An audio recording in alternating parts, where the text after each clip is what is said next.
ओम शांति। आज मीठे मीठे शिव बाबा ब्रह्मा तन द्वारा कहते हैं, मीठे मीठे बच्चे, बाबा अब इस सारी दुनिया को परिवर्तन करके नई दुनिया की स्थापना करने आए हैं। दुनिया में कई प्रकार के लोग हैं जो एक दूसरे की मदद करने के लिए सेवाएं आदि करते हैं। अब बाबा हम बच्चों से भी सेवा करा रहे हैं। कौन सी सेवा? यहाँ पे निराकार परमपिता परमात्मा ब्रह्मा द्वारा आत्माओं की सेवा कर रहे हैं। इसको कहा जाता है रूहानी सेवा। और कलयुगी दुनिया में जो एक दूसरे की सेवा करते हैं उसको कहते हैं सोशल वर्कर।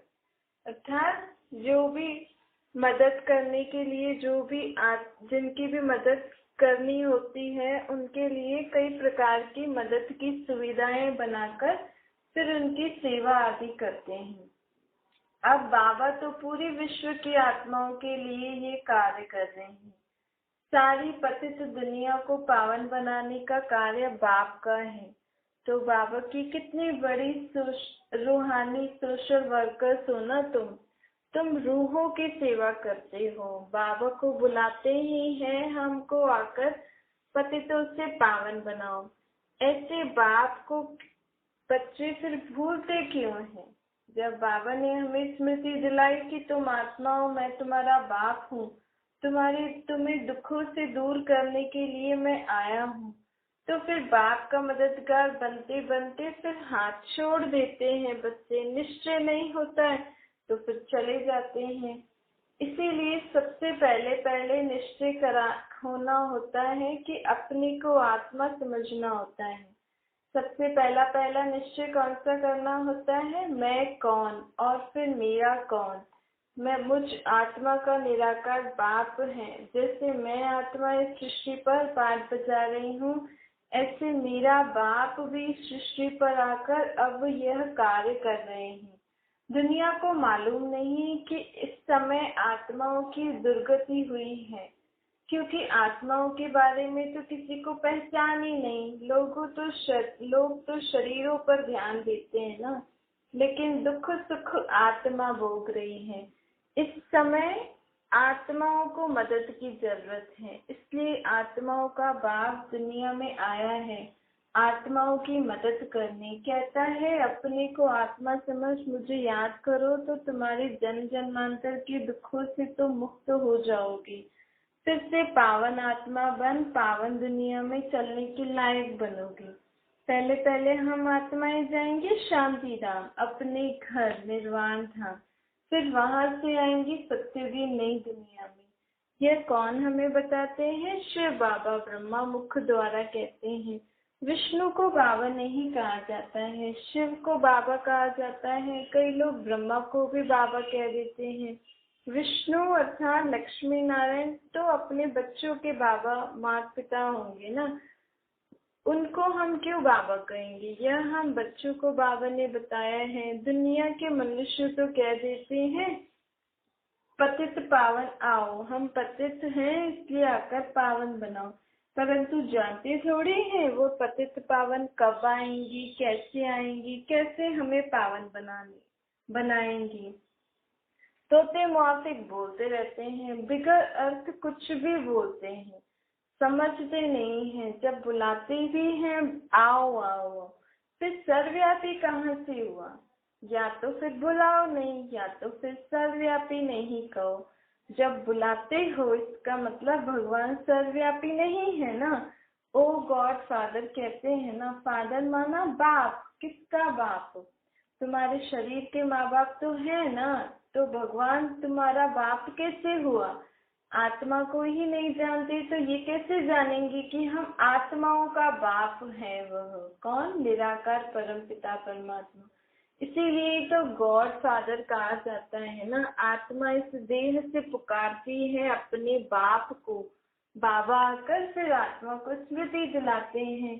तुम बाप को कहते हो कि बाबा हम आपको बहुत समय से बुला रहे थे। बाबा कहते हैं अब मैं तुम्हारे बुलाने पे आया हूँ, अब जो मैं कहता हूँ तुम वह करो। पवित्र प्रवृत्ति मार्ग स्थापन करने आया हूँ, इसलिए पवित्र रहो, मुझे याद करो, दैवी गुणों की धारणा करो। बाबा स्वर्ग की स्थापना करने आए ना। वैकुंठ कहने से ही किसका नाम याद आता है? कृष्ण का।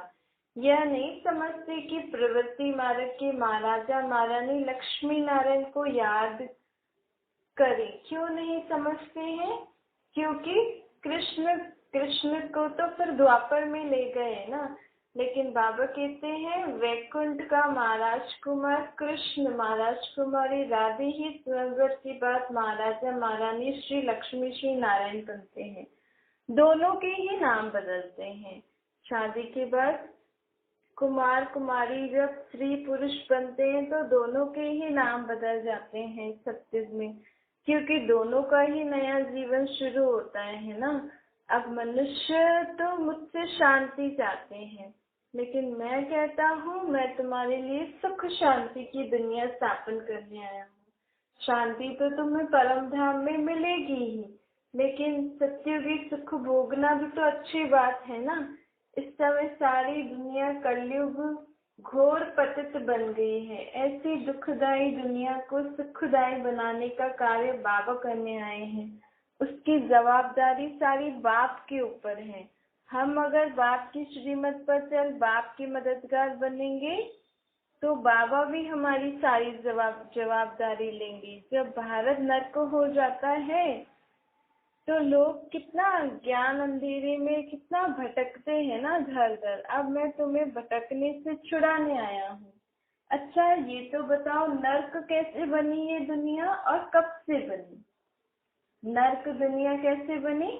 जब द्वापर युग से विकारों की प्रवेशता हुई तो ये दुनिया नर्क बन गई। जब आत्मा विकारों के वश होकर कार्य करती है तो नर्क बन जाती है। धीरे धीरे बनते बनते घोर अंधियारा घोर कलयुग हो जाता है। पाप आत्माएं बढ़ती जाती है ना। बाप कहते हैं मैं अब तुमको स्वर्गवासी पुण्य आत्मा बनाने आया हूँ। स्वीट वर्ल्ड अर्थात निराकारी दुनिया में ले जाने आया हूँ। फिर तुम सत्युग में आना अपने अपने समय अनुसार। बाप जो हमें पढ़ाई पढ़ा रहे हैं और कलयुगी दुनिया में जो हम पढ़ाई पढ़ते हैं कितना रात दिन का अंतर है ना। कलयुग में भी बहुत ऊंच ऊंच पोजीशन मर्तबे के लिए अलग अलग प्रकार के लोग कोर्सेस आदि करते हैं, पढ़ाई करते हैं, लेकिन वो एक जन्म के लिए पढ़ते हैं। एक जन्म में वो पोस्ट आदि प्राप्त करते हैं। समझो किसी ने डिग्री प्राप्त की और दूसरे दिन उसने शरीर छोड़ दिया तो वो डिग्री भी कोई काम की नहीं रही ना। लेकिन यहाँ जो बाबा हमें पढ़ाते हैं उससे तो 21 जन्मों की गारंटी है। 21 जन्म हमें उतना धन संपत्ति मिलेगा जितना अभी हम पढ़ेंगे। जितना अभी मैं आत्मा शुद्ध पवित्र बनूंगी, जितना ज्ञान की धारणा करूंगी, उस अनुसार मुझे 21 जन्म में मिलेगा। देखो गारंटी कौन कर रहा है? पढ़ाने वाला भी कौन है? निराकार परमपिता परमात्मा जो सृष्टि का रचयिता है, वही मेरा बाप है। टीचर बन के मुझे पढ़ा रहा है, वही मुझे आगे के 21 जन्मों के लिए गारंटी कर रहा है। तो फिर ऐसे बाप टीचर पे तो निश्चय होना चाहिए ना। बाबा कहते हैं सवेरे और रात को 1 घंटा रेगुलर पढ़ो। सवेरे का समय तो सबको मिलता है ना, 1 सेकंड की बात है। सिर्फ बाप को याद करो और सत्युगी वर्षे को याद करो। फिर तुम भूल क्यों जाते हो? फिर कहते हो बाबा हम याद नहीं कर सकते हैं, क्योंकि बाबा का चित्र नहीं है ना, इसीलिए भूल जाते हैं। अपने को आत्मा समझना भी उसमें मेहनत तो करनी पड़ती है ना, क्योंकि शरीर का भान बहुत समय से रहा है। इसलिए अपने को आत्मा समझ बाप को याद करने में मेहनत लगती है, परंतु बिंदी बिंदी कह के मूंझो नहीं। सिर्फ इतना समझो मुझे आत्मा का बाप परमात्मा है, वो मेरे लिए भी स्वर्ग की दुनिया स्थापन करने आए हैं। मुझे राजयोग की शिक्षा दे रहे हैं, सृष्टि चक्र का ज्ञान सुना रहे हैं। इतना तो कर सकते हो ना। ज्यादा बिंदी बिंदी कहने में मूंझो नहीं। ये पाप आत्माओं की दुनिया है। मेरा बाप अभी पुण्य आत्माओं की दुनिया बनाने के लिए वो हम सबको ज्ञान सुना रहा है। शिव बाबा को याद करना है ना, गृहस्थ व्यवहार में भी भर रहो, लेकिन बाबा क्या कहते हैं, कर्म करते बाप को याद करते रहो। इस समय सारी दुनिया कितनी पतित बन गई है ना, सबका मुंह ही काला हो गया है, अर्थात आत्मा सब विकार की वश काली हो गई है ना। बाबा आकर सबको गौरा बनाते हैं। बाबा भारत को फिर से गौरा बना रहे हैं। देखो, भारत भी काला हो गया है तो भारत में रहने वाली आत्माएं भी काली हो गई है। मुख्य भारत की ही तो बात है, क्योंकि नई दुनिया में जब अब आएगी नई दुनिया, तो उसमें भारत का ही तो मुख्य पाठ होगा ना। बाकी सब देश आदि तो सब विनाश को प्राप्त हो जाएंगे। भारत पे ही फिर से स्वर्ग की स्थापना होगी। भारत ही स्वर्ग था, भारत ही नर्क है, भारत पे ही फूल का बगीचा था। सभी आत्माएं फूल मुआफिक अच्छी खुशबूदार खिली खिली थी, सब में अच्छे गुण संस्कार थे। अब भारत ही कांटों का जंगल था। यहाँ पे सब आत्माएं एक दूसरे को दुख देने लायक बनी है। आत्मा क्या तत्व देखो, ये भी तो सबको दुख देते हैं ना, क्योंकि मनुष्य आत्मा खुद ही इतनी दुखदाई बन गई है, प्रकृति को भी दुख दिया है, तो अब प्रकृति भी दुख दे रही है। अब बाबा इसको फिर से फूलों का बगीचा बनाने आए हैं। स्वर्ग के बगीचे में भारत ही होता है। वहाँ ये पता नहीं रहता कि हम नर्क से पास होके आए हैं। अगर स्वर्ग में भी हमें ये पता हो कि इस दुनिया से पहले यहाँ नर्क था, तो फिर से चक्कर घूमना है ये भी स्मृति में आ जाएगा, तो स्वर्ग के सुख नहीं भोग सकेंगे। इसीलिए पूरे चक्कर का ज्ञान हमें सिर्फ अभी ही संगम युग पर बाबा देते हैं। फिर ये ज्ञान हम भूल जाएंगे। सत्युग में हमें ये पता नहीं होगा कि अब स्वर्ग के बाद त्रेता, द्वापर, कलयुग ऐसे सब कुछ आएगा नहीं। वहाँ तो हम अपने सुख भोगेंगे। आज से पहले पता था क्या? ये तो बाबा ने हमें बताया स्वर्ग आने वाला है। पहले थोड़ी पता था कि अब कलयुग के बाद स्वर्ग कैसे आएगा, कौन आके बनाएगा, कब आएगा। ये सब बातें तो बाबा ने अभी बताई ना। फिर बाबा आए, बताया, फिर बाबा चले जाएंगे तो ये ज्ञान भी गुम हो जाएगा। सत्युग में तो हमें प्रारब्ध भोगनी है, अर्थात जितना हम अभी सीख रहे हैं, आत्मा में जितनी धारणा हो रही है, उस अनुसार सत्युग में जाके आत्मा पाठ बजाएगी। तुम विश्व के मालिक होंगे ना। विश्व अर्थात सत्युग में सिर्फ, बाकी तो कोई देश होगा ही नहीं, सिर्फ भारत ही होगा। तो एक तरीके से भारतवासी पूरे ही विश्व के मालिक होंगे। विश्व में और कुछ होगा ही नहीं, सिर्फ हम ही होंगे ना। सत्युग को कहा जाता है गार्डन ऑफ अल्लाह। फिर जंगल को एक भगवान थोड़ी बनाते हैं। जंगल कौन बनाता है? कांटों का जंगल इस दुनिया को रावण तुम्हारा सबसे बड़ा पुराना दुश्मन है, जिसको कोई नहीं जानते हैं। बाबा पूछते हैं तुम किसकी संतान हो? तो फिर क्या बताना चाहिए कि बाबा हम तो निराकार रूप में आपकी संतान हैं। अब ब्रह्मा द्वारा आपने हमें अडॉप्ट किया है ना। शिव बाबा ब्रह्मा द्वारा ही तो वर्षा देते हैं, ब्रह्मा द्वारा स्वर्ग की स्थापना कर रहे हैं। तुम बच्चों को बड़ी खुशी होनी चाहिए कि हमारा बाप हमें फिर से वर्षा देने आए हैं। देखो, लौकिक में भी बच्चे को जब वर्षा मिलता है तो खुशी होती है ना, कहता है ना मेरे बाप की सारी प्रॉपर्टी मेरी है, कितने नशे से कहता है। तो यहाँ ये नशा कब चढ़ेगा कि भगवान हमें वर्षा दे रहा है, भगवान की सब प्रॉपर्टी हमारी है। जब हम अपने को आत्मा समझ के परमात्मा को अपना बाप के रूप में, उस संबंध के रूप में मानेंगे, निश्चय करेंगे, तभी तो नशा चढ़ेगा ना। बाप कहते हैं याद करना है ना, घड़ी घड़ी भूलते क्यों हो कि तुम्हारे कितने बाप हैं? 2। आत्मा का बाप परमात्मा है, शरीर के माँ बाप तो अलग हैं संबंधी। तो ये भी याद रखो तो भी अच्छी बात है। कोई भी तुमसे पूछे तुम्हारे कितने बाप हैं, बोलो मेरे 2 बाप हैं। तो आत्मा शरीर ध्यान में आएगा तो परमात्मा की भी याद आ जाएगी ना। तुमको अब मैं नर्कवासी से स्वर्गवासी बनाने आया हूँ। तो बाप को कभी भूलना नहीं चाहिए। देखो इस समय ही बाबा इस दुनिया पे हाजिर नाजिर होते हैं।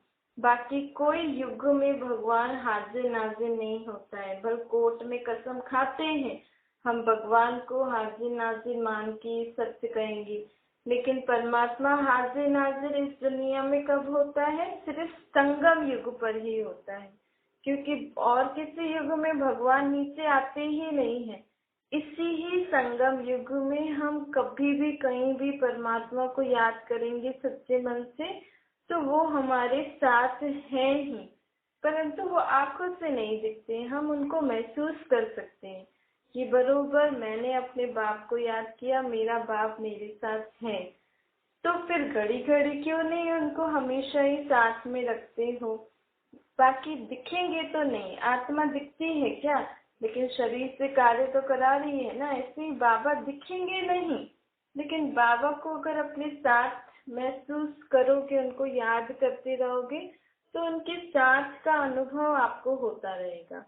आत्मा शरीर में आकर बोलती है ना, तो बाबा कहते हैं मुझे भी शरीर चाहिए, नहीं तो मैं कैसे आऊं आकर तुम्हें ये ज्ञान सुनाऊं। देखो गर्भ में तो मैं आ नहीं सकता हूँ ना, क्योंकि इस समय गर्भ अर्थात जेल होता है। सत्युग में गर्भ महल होता है, वहां तो मेरी कोई दरकार ही नहीं है। इस समय मेरा दिव्य अलौकिक जन्म होता है, क्योंकि मैं गर्भ में नहीं आता हूँ। इस समय की गर्भ जेल है, क्योंकि विकार से बच्चे पैदा होते हैं ना। मैं क्यों गर्भ जेल में आऊं?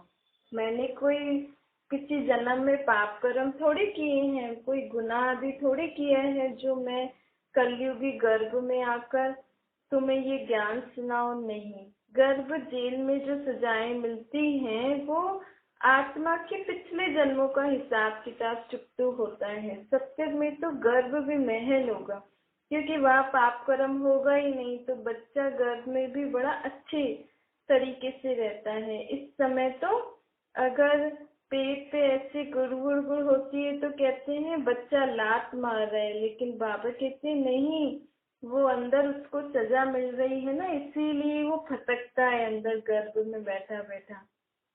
देखो मनुष्य कितना खुश होते हैं कि बच्चा चिरपुर कर रहा है अंदर, लेकिन बाबा कहते हैं नहीं, वो सजा खाता है अंदर। तो मैं गर्भ जेल में नहीं आता हूँ ना, मैं गर्भ महल में आता हूँ। मेरा तो दिव्य अलौकिक जन्म है। मैं स्वर्ग में आके क्या करूंगा? मैं तो कलयुग अंत सत्य के आदि संगम युग पर आकर तुम्हें सहज राजयोग का ज्ञान सुनाता हूँ, सृष्टि की आदि मध्य अंत का ज्ञान सुनाता हूँ, स्वर्ग का मालिक बनाता हूँ ना। देखो यहाँ भी सब कहते हैं ना हमारा भारत, बस प्रेसिडेंट प्राइम मिनिस्टर बड़े हैं, लेकिन सब कहते हैं हमारा भारत। इसलिए ऐसे ही स्वर्ग में भी सब कहेंगे हमारा स्वर्ग है, तो सब मालिक हो गए ना। यहाँ बाबा हमें पूरे 21 जन्मों की राजाई के लिए शिक्षा दे रहे हैं। राजा रानी भी होंगे, महाराजा महारानी भी होंगे, साधारण प्रजा, साहूकार प्रजा, दास दासी सब होंगे। जो पद चाहिए तुम ले सकते हो। यहाँ पे भी देखो भील लोग रोटला खाते हैं, साहूकार लोग माल खाते हैं। फर्क तो पड़ता है ना मर्तबे का, पर दोनों को दुख होता है। भील लोग को भी बुखार होगा, साहूकार वालों को भी बुखार होगा। बढ़ करके साहूकार वालों को कोई बीमारी होगी तो बड़े अस्पताल में जाएंगे, हॉस्पिटल में। गरीब लोग बीमार होंगे तो छोटे हॉस्पिटल में जाएंगे, लेकिन दुख तो होगा ना। तो बाबा कहते हैं ऐसे ही स्वर्ग में सब सुखी होंगे, लेकिन महाराजा महारानी को जो कुछ सुख होगा और दास दासियों को जो सुख होगा, तो पद में तो फर्क पड़ जाएगा ना। बस सुखी तो सब होंगे, मर्तबा तो नंबरवार है ना। इसीलिए बाबा कहते हैं पुरुषार्थ करके उच्च पद पाना चाहिए। दुनिया में 108, 16,108 की माला जपते हैं ना, ये कौन से दाने हैं? ये वही दाने हैं जिन्होंने अभी परमात्मा की इस पढ़ाई में अच्छी पढ़ाई पढ़ के अच्छे मार्क्स लिए। 8 दानों की जो माला होती है, जिसे नौ रत्नों का पहनते हैं ना, कंगन आदि, तो वो जो एक तो शिव बाबा है, बाकी जो 8 दाने हैं वो दाने हैं उन आत्माओं का यादगार है जिन्होंने परमात्मा की अच्छी पढ़ाई करके पास विद ऑनर्स हुए। फिर 108 वाले बच्चे होंगे, उनकी माला फिर उनसे कम है, अर्थात जो कम मार्क्स लेके 8 से कम मार्क्स लिए उनकी माला है। फिर 16,108, फिर उनसे कम की, ऐसे ऐसे माला में भी फर्क पड़ जाता है ना। बाबा कहते हैं ये जो माला आदि जपते हैं, ये क्यों जपते हैं? क्योंकि जिन आत्माओं ने परमात्मा के इस कार्य में मदद की, उनको फिर उस माला के मणकों के रूप में याद करते हैं। लेकिन लोगों को ये थोड़ी पता है ये अलग अलग मणके आदि क्यों हैं, इतने सारे 8 ही क्यों है, 108 ही क्यों है, 16,108 ही क्यों है। जिसने जिस रीति पढ़ाई करके पास होके मार्क्स प्राप्त की, उस अनुसार माला बन गई। इसमें ज्यादा सोचने का दरकार नहीं है। भक्ति मार्ग में तो कई प्रकार की मतें हैं, ऐसे ही जपते रहते हैं। लेकिन बाबा कहते हैं अब तुम्हें कुछ जपना नहीं है, अपने को आत्मा समझ बाप के साथ रहकर हर कार्य करना है। जपा तो तुमने बहुत कुछ है, लेकिन फिर भी क्या हुआ, आत्मा पावन तो नहीं बनी ना, आत्मा में दैवी गुणों की धारणा तो नहीं हुई। तो अब हमें पुरुषार्थ करके आत्मा को पावन बनाना है, आत्मा में दैवी गुणों की धारणा करनी है। वह संस्कार धारण करने हैं जिन संस्कारों को हम लेकर सत्युगी नई दुनिया में जाएंगे। फिर उस अनुसार हमारा वहां पे जीवन चलेगा। बाबा ने भी यहाँ आके यज्ञ रचा है। देखो, यज्ञ की संभाल के लिए क्या चाहिए, कौन चाहिए होते हैं? ब्राह्मण। तो बाबा ने इसीलिए ब्रह्मा मुख से हम सबको रचा है ना, क्योंकि बाबा को भी यज्ञ रचा तो उसकी संभाल करनी है ना। तो बाबा ने कौन सा यज्ञ रचा हुआ है? राजस्व अश्वमेघ अविनाशी रुद्र ज्ञान यज्ञ। इस यज्ञ से ही तुम सब आत्माओं के लिए नई दुनिया की स्थापना हो रही है। यज्ञ की संभाल भी बहुत अच्छी रीति करनी पड़ती है। यज्ञ की संभाल करने के लिए पवित्र आत्माएं चाहिए ना, ब्राह्मणों को पवित्र कहा जाता है। लेकिन कलयुगी ब्राह्मण तो पवित्र नहीं रहते ना। अब बाबा ने आकर जो ब्रह्मा मुख द्वारा जिन ब्राह्मणों को रचा है, वो पवित्र रह के बाबा के इस यज्ञ की संभाल करते हैं। ये यज्ञ सारी विश्व में रचा हुआ है। जहाँ जहाँ बाबा के बच्चे बाबा को याद करते हैं, वो एक यज्ञ कुंड है ना। बाबा को याद करके अपना सब कुछ वह बाबा को स्वाहा कर रहे हैं। भ्रष्टाचारी से श्रेष्ठाचारी बनने के लिए ये यज्ञ रचा है। इस समय एक भी श्रेष्ठाचारी आत्माएं नहीं है। अब बाबा हमें कहते हैं तुम इस बाबा के इस यज्ञ में मन से सब कुछ स्वाहा कर दो, तो फिर तुम श्रेष्ठाचारी आत्मा बन जाएंगे। इस यज्ञ का बहुत मान रखना चाहिए, क्योंकि शिव बाबा ने आकर ये यज्ञ रचा है ना। निराकार परम पिता परमात्मा जो सृष्टि पर आकर ये यज्ञ रचते हैं, तो दुनिया की सारी आफतें खत्म हो जाती हैं। फिर 2 युग तक इस दुनिया में कोई आफत नहीं आएगी, कोई दुख शांति नहीं आएगा, जो लोगों को फिर से कोई यज्ञ रचना पड़े। इस यज्ञ से 2 युगों तक इस दुनिया में कोई दुख अशांति भ्रष्टाचारी बीमारी पाप आदि कुछ नहीं होगा। देखो कितना बड़ा यज्ञ है ना, जिसका प्रभाव पूरा 2 युगों तक होगा, क्योंकि ये किसने रचा है? परमात्मा ने। तो हमें भी अपना पुराना सब कुछ इस यज्ञ में स्वाहा करना है, मन से करना है, अर्थात संकल्प से करना है। बाबा, मैं आपके इस यज्ञ में अपना तन मन धन सब स्वाहा करती हूँ। पुराना सब कुछ, पुराने संस्कार स्वभाव संकल्प बुराइयां आदि सब विकार आदि सब बाबा के यज्ञ में स्वाहा करके फिर हमें नई नई संकल्प, नई नई सोच, नई नई आदतें, नई नई संस्कार धारण करने हैं। देखो भारत कितना गरीब हो गया है ना, इस यज्ञ से भारत फिर से साहूकार बन जाएगा। अभी तो देखो कौड़ियां भी नहीं है पहले, अब एकदम थोड़े समय के बाद आप देखेंगे बाबा कहते हैं चमड़े के भी पैसे बन सकते हैं, कागज के तो बनते हैं ना नोट, एक ही चिंगारी लगी सब नोट जल के राख हो जाएंगे। सत्युग में तो सिक्के भी सोने और हीरे के होंगे। हम निराकारी दुनिया से फिर साकारी दुनिया सत्युग में आएंगे। अब हम सब जाएंगे निराकारी दुनिया में, फिर वहां से हम सत्युगी नई दुनिया में आएंगे। दिल बहुत साफ होनी चाहिए बाबा से, अंदर में कोई किच्चड़ पट्टी नहीं होनी चाहिए। जो भी किच्चड़ पट्टी पुरानी बातें आदि हैं वो सब बाबा को देके अपने दिल को हमेशा साफ रखना चाहिए, तभी तो हम बाबा की मदद कैच कर सकेंगे ना, क्योंकि भगवान तो सदैव शुद्ध है ना, वो तो पवित्र आत्माएं हैं, पवित्र आत्मा है। तो हम भी जब शुद्ध साफ बनेंगे, पवित्र आत्मा बनेंगे, तभी तो बाबा की याद, हमारी याद बाबा तक पहुंचेगी, बाबा की मदद हमारे तक पहुंचेगी। खान पान का भी बहुत परहेज करना चाहिए ना, प्रण करना चाहिए। बाबा हम कोई भी उल्टा सीधा खाना नहीं खाएंगे, न मन से खाएंगे न मुख से खाएंगे। मन का कौन सा उल्टा सीधा खाना है? आलतू फालतू बातें सोचना, बुरा सोचना, पुरानी बातें सोचना, विकारों की बातें सोचना।